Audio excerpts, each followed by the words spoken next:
এটা খুব জরুরি, কিন্তু এরা আমাকে ঢুকতে দিচ্ছে না। তুমি এই ভিখারির সঙ্গে কথা বলছো কেন? ওকে 50 টাকা দাও আর এখান থেকে সরিয়ে দাও। ঠিকভাবে কথা বলো, ও আমার স্ত্রী, বুঝলে? কি বলছে? দৃষ্টি, এটা কি তোমার স্বামী? আরে ঋষভ, সিরিয়াসলি ওর দিকে একবার তাকাও। তুমি ওর কথা বিশ্বাস করছো কেন? ওর অবস্থা দেখো, ওর পাশে দাঁড়াতেই আমার লজ্জা লাগছে।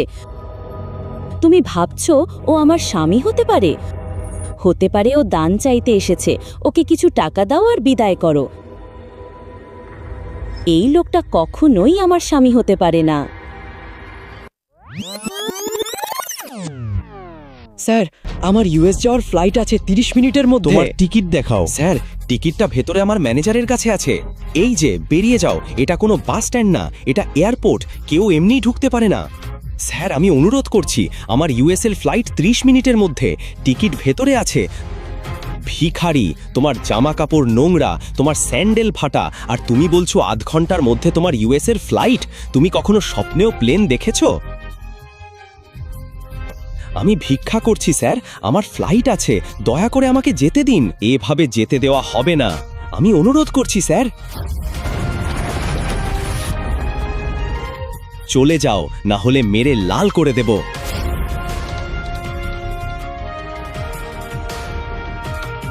ও হ্যালো। ঠিক তখনই শিবমের স্ত্রী দৃষ্টি, যে শহরের সবচেয়ে ধনী পরিবারের মেয়ে, তার স্বামী শিবমকে সিআইএসএফ গার্ডের সামনে কাকুতি মিনতি করতে দেখে। শিবম আর দৃষ্টি কেবল নামমাত্র স্বামী স্ত্রী ছিল। দৃষ্টির দাদু জোর করে তাদের বিয়ে দিয়েছিলেন। তারপর শিবম ওদের বাড়িতে এসে এক প্রকার চাকর ও জামাই হিসাবে থাকতে শুরু করে।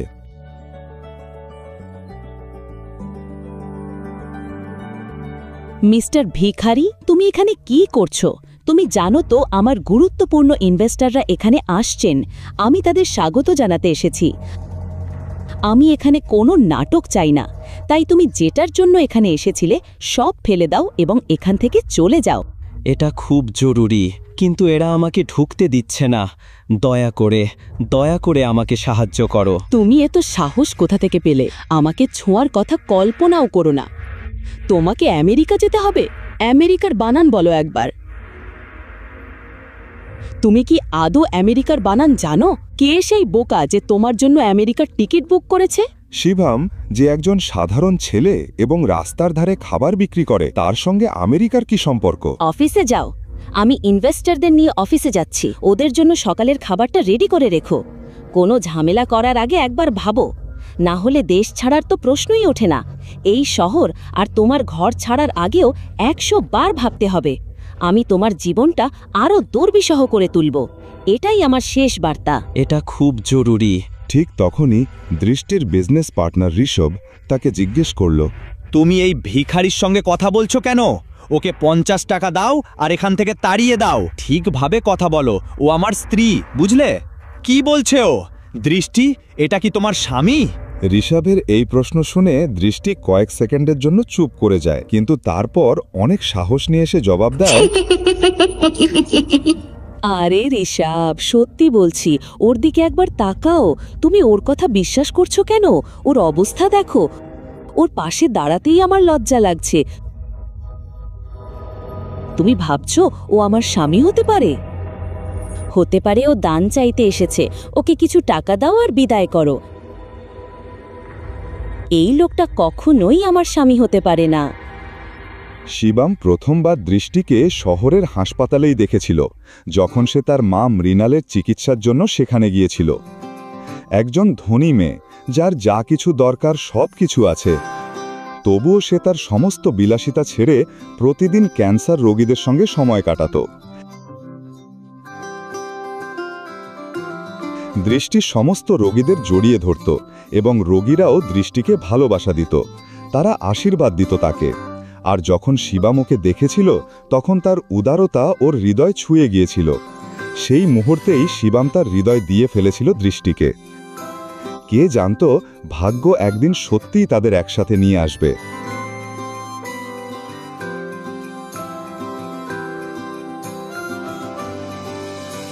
এখন আমার কথা শোনো, না হলে মুখ ভেঙে দেব। এখান থেকে বেরিয়ে যাও। শিবম নিজের ভাগ্যের জন্য ভিতরে ভিতরে কাঁদছিল।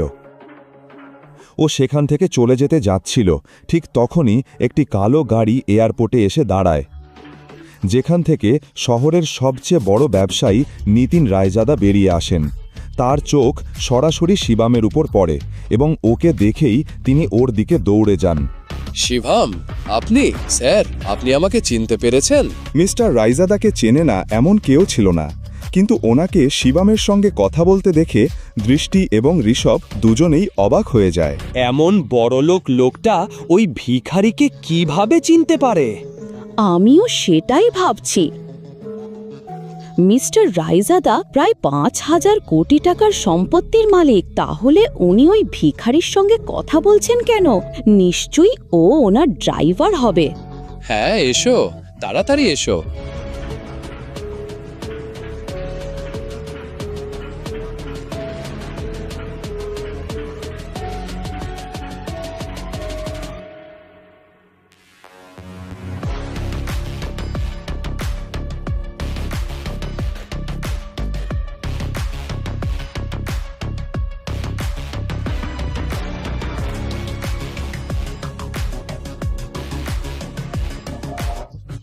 ও তো মিস্টার রায়জাদার সামনে ভিক্ষা করছিল এয়ারপোর্টে ঢোকার জন্য, পরে ভেতরে গিয়ে না জানি কি করবে। এক্সকিউজ মি, মিস্টার রায়জাদা না? হাই, আমি দৃষ্টি, সিইও অফ নারায়ণ গ্রুপ।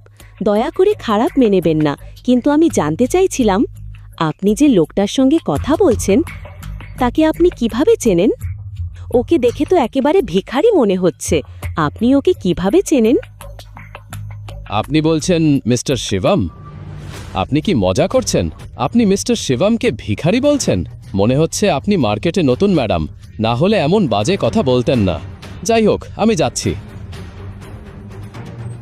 দৃষ্টি ভাবতে শুরু করে, আসলে মিস্টার রায়জাদার কথার মানে কি? আর অন্যদিকে শিবম দ্রুত এয়ারপোর্টের দিকে এগোচ্ছে, যেখানে তার ম্যানেজার দাঁড়িয়ে আছেন। এই নিন আপনার ইউএসএর টিকিট, আপনার ফোন আর আপনার গেট নম্বর 3। তাড়াতাড়ি যান, আপনার সময় কম আছে। শিবম দৌড়ে গেট নাম্বার 3-এর দিকে ছুটছে। সে প্রায় গেটে পৌঁছে গিয়েছে, ঠিক তখনই সে এক ব্যক্তির সঙ্গে ধাক্কা খায় এবং মাটিতে পড়ে যায়।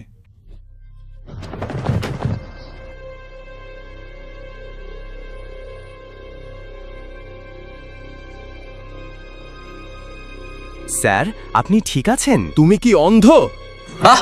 এটা এয়ারপোর্ট, কোনো কলোনির পার্ক নয়। কে এই ভিখারিকে ভেতরে ঢুকতে দিল? আমি তাড়াহুড়ো করছিলাম, তাই ধাক্কা লাগলো। আমাকে যেতে দিন না, হলে আমার ফ্লাইট মিস হয়ে যাবে, দয়া করে। তুমি ফ্লাইটের কথা বলছো? আমি তোমাকে এয়ারপোর্টে 2 মিনিটও দাঁড়াতে দেব না, বুঝলে? তুমি জানো না কার সঙ্গে ধাক্কা খেয়েছো? তুমি আমার বসের সঙ্গে ধাক্কা খেয়েছো। তুমি জানো না উনি কে? উনি প্রাইম এয়ারলাইন্সের মালিক। আমার ফ্লাইট প্রাইম এয়ারলাইন্সের। দয়া করে আমি ক্ষমা চাচ্ছি, এখন ছেড়ে দিন, এটা জরুরি। তোমার জরুরি দরকার আছে? দয়া করে আমাকে যেতে দিন। Ticket ticket. এই, আমি দেখব কিভাবে তোমার মতো ভিখারি আমার এয়ারলাইনের ফ্লাইটে ওঠে, বুঝলে? Ticket ticket. এর টিকিট ছিঁড়ে ফেলো। টিকিট। এই, আমাকে ছেড়ে দিন। নিচু হয়ে দাঁড়াও, সেখানেই থাকো। নিচু হয়ে দাঁড়াও, সেখানেই থাকো। এর টিকিট ছিঁড়ে ফেলো।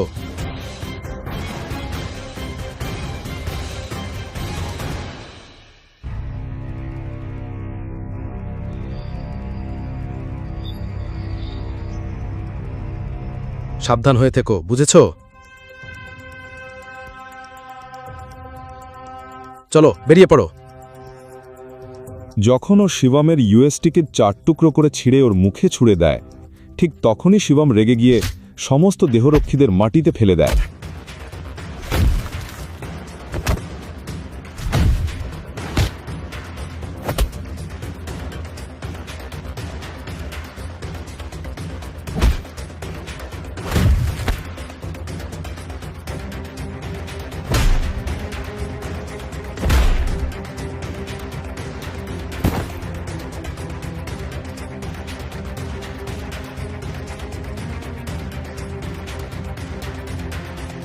এত সাহস তোদের?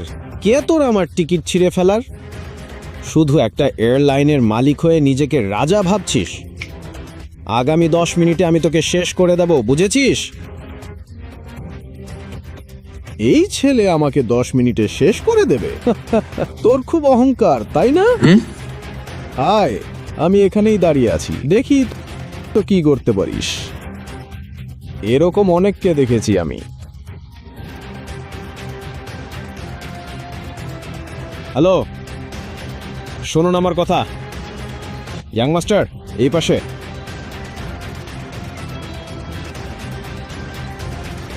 প্রিয় যাত্রীরা, আপনাদের জানানো যাচ্ছে প্রাইম এয়ারলাইনের পরিষেবা সাময়িকভাবে স্থগিত করা হয়েছে।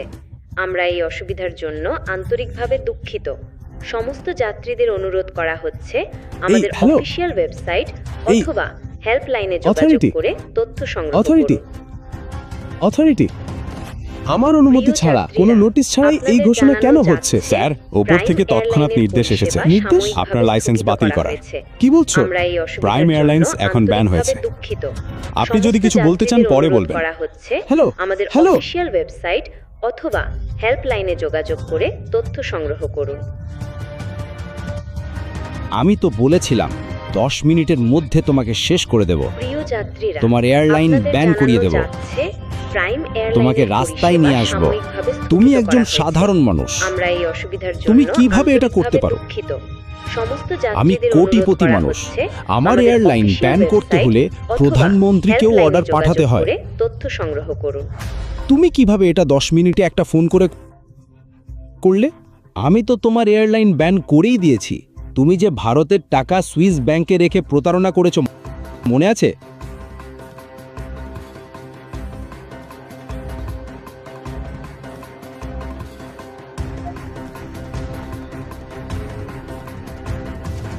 এই মুহূর্তে তোমাকে জেলে পাঠাতে পারি, কিন্তু আমার জরুরি কাজ আছে, তাই ছেড়ে দিচ্ছি। না হলে তোমার হাতেই একটা ভিক্ষার থালা দিতাম আর তোমাকেই ভিক্ষা করতে বাধ্য করতাম।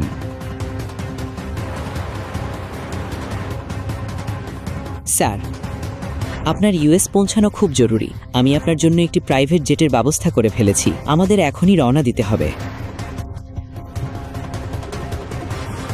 প্রাইভেট জেট মানে এই লোকটা সাধারণ কেউ নয়, এ তো একজন খুবই ধনী আর ক্ষমতাবান মানুষ। শোনো, তোমার নাম কি?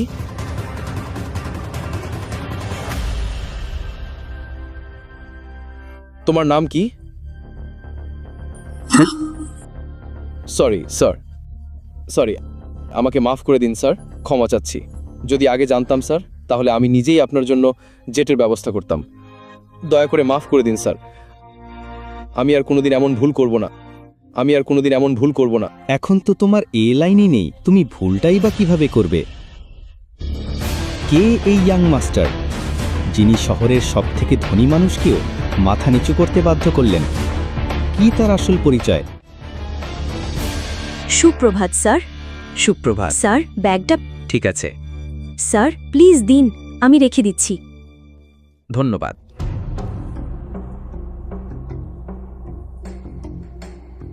সেই সময়ে এক কল আসে আমেরিকা থেকে। হ্যালো শিবম স্যার, এখন আপনার আর ইউএস আসার দরকার নেই। আমরা একজন ডোনার পেয়েছি এবং বিগ স্যার এখন বিপদের বাইরে। আমরা তাকে আগামীকালই ইন্ডিয়ায় নিয়ে আসব। ধন্যবাদ। আমি খুব ভয় পেয়ে গিয়েছিলাম। আমাকে আপডেট দিতে থাকো, ঠিক আছে? ঠিক আছে।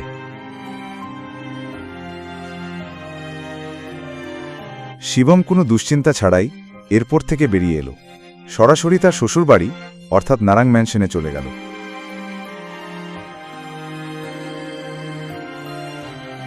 শিবম প্রতিদিনের মতো দৃষ্টির অফিসে গেল, নিজের চিন্তায় ডুবে থাকা অবস্থায়। তার হাতে দৃষ্টির জন্য লাঞ্চ ব্যাগ, কানে ইয়ারফোন। সুপ্রভাত মিশ্রমা, আজ আপনি কেমন আছেন? আজকের দিনটা খুবই সুন্দর, তাই না? হ্যালো, আপনি কেমন আছেন? আপনি এটা কি? আপনি এত টেনশনে কেন? আপনি সারাক্ষণই চাকরের মতো কাজ করে যাবেন নাকি একটু নিউজটাও দেখবেন? আপনি এত বড় ব্যবসায়ীর জামাই, অথচ ব্যবসা সম্পর্কে কিছুই জানেন না। কি হয়েছে যেটা আমি জানি না? নিউজটা দেখুন। সরকারি টেন্ডার না পাওয়ার কারণে নারাং ইন্ডাস্ট্রিজ বড় ধাক্কায় পড়েছে। নারাং ইন্ডাস্ট্রিজ ভেন্টিলেটরে চলছিল। এই 200 কোটির সরকারি টেন্ডার থেকে অনেক আশা ছিল, কিন্তু এই টেন্ডার পেয়ে গেছে কাপুর ইন্ডাস্ট্রিজ। দৃষ্টি কিভাবে বাঁচাবে নারাং ইন্ডাস্ট্রিজ এবং তার পড়তে থাকা শেয়ার? ঋষভ ছিল দৃষ্টির বিজনেস পার্টনার, যদিও সে দৃষ্টির জীবনসঙ্গী হতে চেয়েছিল, কিন্তু দৃষ্টির দাদু তাকে জোর করে বিয়ে দিয়ে গেলেন এক গরিব রাস্তার ছেলের সঙ্গে, শিবমের সঙ্গে, যে রাস্তার পাশে কুলচা বিক্রি করত। আর তারপর দৃষ্টির দাদু মারা গেলেন। ব্যবসা বাঁচাতে দৃষ্টির বাবা অখিল নারাং অনেক চেষ্টা করেছিলেন, কিন্তু তিনি কোম্পানিকে সামলাতে পারেননি।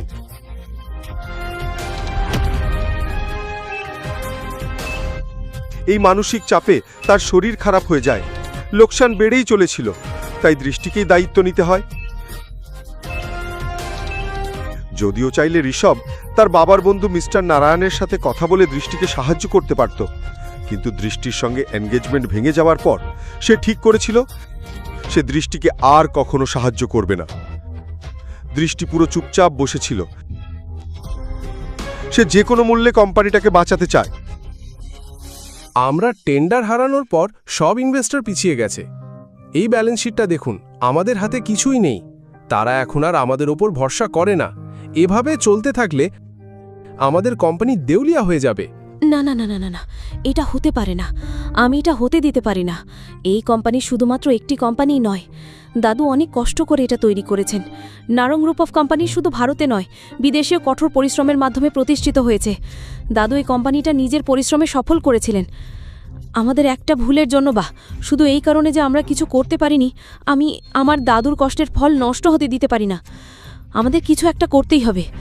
আমি এই কোম্পানিটা হারাতে পারি না, এটা কোনো অপশানই না। আপনারা সবাই দয়া করে কিছু ভাবুন। হয়তো আপনাদের কোনো আইডিয়া আছে, কোনো না কোনো সমাধান নিশ্চয়ই থাকবে, শুধু সেটা খুঁজে বের করতে হবে। প্রিয় দৃষ্টি,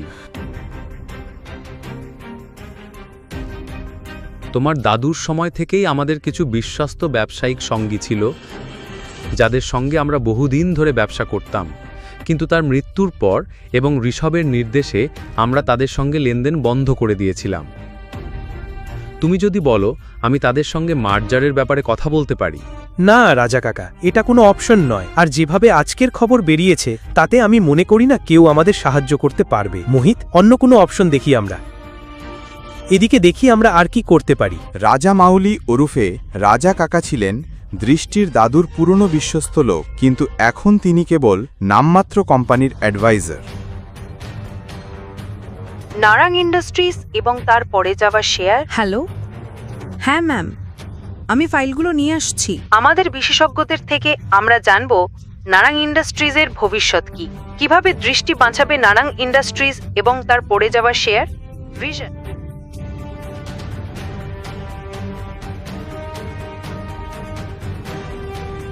দৃষ্টি কোথায়? শুভম, তুমি বাড়ি চলে যাও, আমাকে এখনই ম্যামের কাছে ফাইল পৌঁছে দিতে হবে। দৃষ্টির সঙ্গে দেখা করা খুব জরুরি। শুভম, একগুয়ে হয়েও না, বাড়ি যাও। তুমি কোথায় যাচ্ছ? মিটিং রুমে। অ্যাক্সেস কার্ডের সাহায্যে মিসেস রামা ভেতরে ঢোকে এবং শিবমও চুপি চুপি তার পেছনে ঢোকে পড়ে মিটিং রুমে। শিবমকে এরকম দেখে সবাই অবাক হয়ে যায়।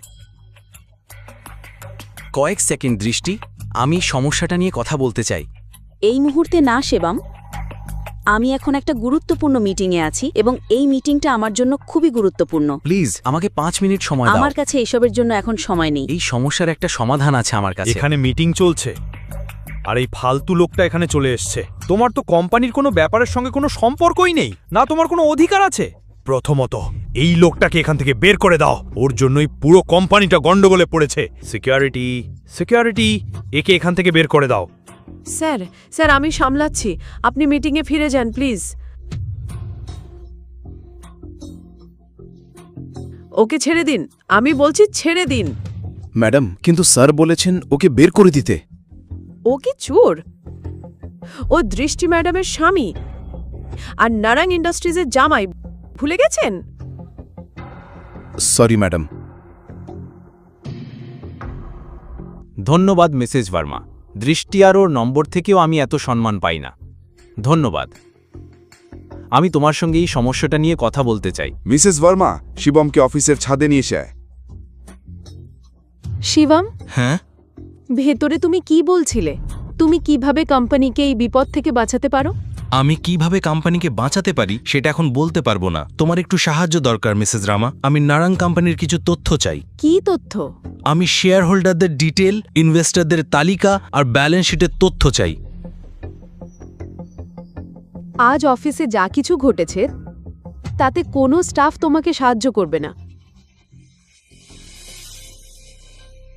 কিন্তু একজন আছেন যিনি সাহায্য করতে পারেন। তুমি যদি তাকে বোঝাও তাহলে হয়তো। কে? রাজামৌলি স্যার। আমি মনে করি উনি তোমার সাহায্য করতে পারেন। দৃষ্টির দাদুর খুব কাছের মানুষ ছিলেন উনি, কিন্তু ঋষভ অফিসে আসার পর থেকেই ওনাকে এক প্রকার সাইডলাইন করে রাখা হয়েছে। উনি চেইন স্মোকার, প্রতি ঘন্টায় একবার করে এখানে সিগারেট খেতে আসেন। তুমি অপেক্ষা করো, চেষ্টা করো। আমি চললাম। অবশ্যই। শিবম সেখানে দাঁড়িয়ে অপেক্ষা করতে থাকে রাজা মাউলির জন্য। এই সময়ে ও পকেট থেকে ফোন বের করে একজনকে কল করে। হ্যালো, কেমন আছেন নিতিনরাজি? শিবমজি, আমি আপনাকে একবার দেখা করেছিলাম আর আজ আবার আপনার কল পেলাম। নিজেকে ভাগ্যবান মনে করছি। বলুন, কি দরকার? একটা ছোট ফেভার চাই। শুধু আদেশ করুন স্যার।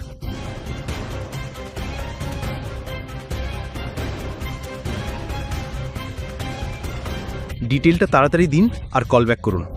Okay, by.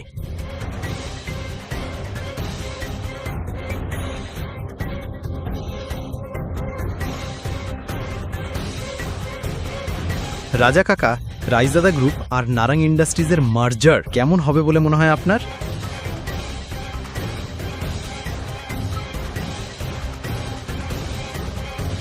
রায়জাদা,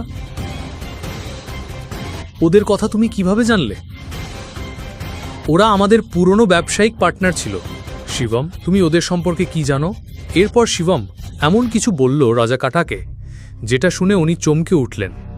উনি সিগারেট ফেলে দিয়ে শিবমকে নিয়ে গেলেন কনফারেন্স রুমে।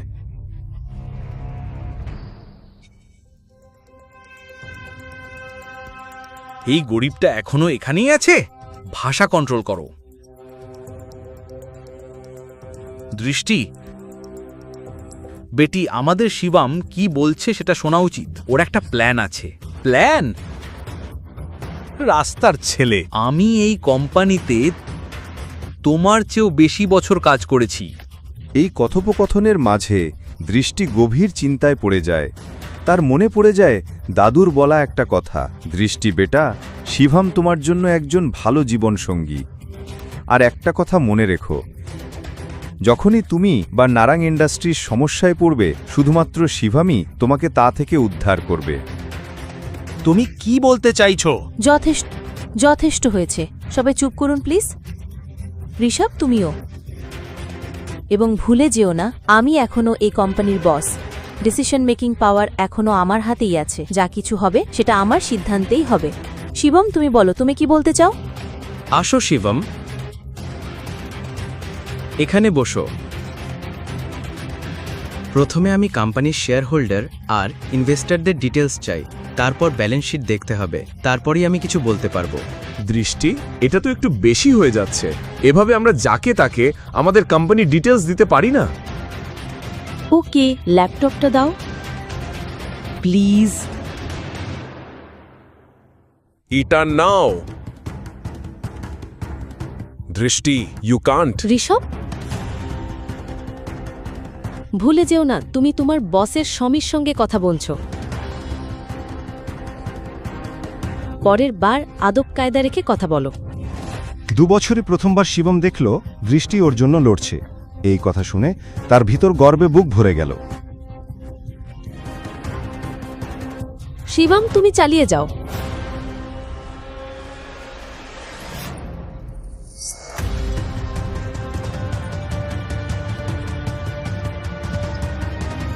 ব্যালেন্স শিটে কিছু লেনদেন নিয়ে আমার সন্দেহ হচ্ছে। যেভাবে ইনভেস্টররা কোম্পানি ছেড়ে চলে যাচ্ছে তার একটা প্যাটার্ন আছে। এখানে নিশ্চয়ই কোথাও সমস্যা আছে। কি বাজে কথা বলছো তুমি? বাজে কথা বলা বন্ধ করো আর বলো শেয়ার পড়া কিভাবে থামানো যাবে। আমাদের কোম্পানির সব শেয়ার ব্যাক করে নিতে হবে, সিম্পল। বাহ, দারুণ, নতুন আইডিয়া নাকি? মোহিত চুপ কর। তুমি কি ভাবো আমরা কোনোদিন এটা ভাবিনি? শান্ত হও শিবম, আমাদের কাছে ফান্ড কোথায়? আমাকে 1 মিনিট দাও, শুধু 1 মিনিট ব্যাস। এটা বলেই শিবম ফোন থেকে একটা নাম্বার ডায়াল করে, আর তারপর ফোনে যা বলল সেটা শুনে সবাই স্তব্ধ হয়ে গেল। ঋষভ আর মোহিতের চোখ কপালে। ভালো করে শুনুন আমার কথা। প্রথমত, রায়জাদা থেকে নারাং ইন্ডাস্ট্রিজের সঙ্গে সঙ্গে 500 কোটি ট্রান্সফার করুন। দ্বিতীয়ত, রায়জাদা গ্রুপ আর নারাং ইন্ডাস্ট্রিজের মধ্যে মার্জারের ঘোষণা দিন।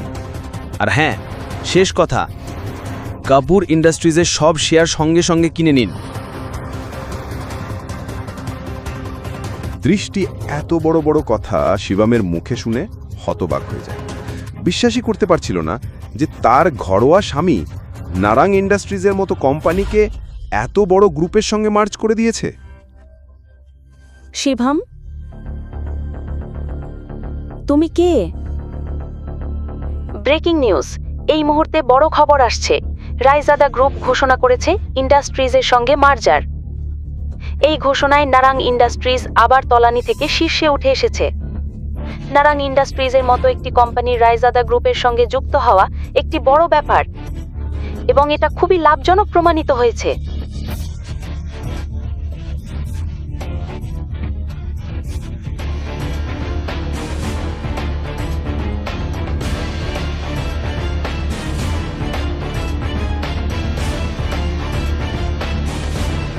দৃষ্টি কি পাবে ওর স্বামী শিবমের সব প্রশ্নের উত্তর? শিবমের রহস্যটাই বা কি? শিবমের সঙ্গে রায়জাদা গ্রুপের সম্পর্ক কি?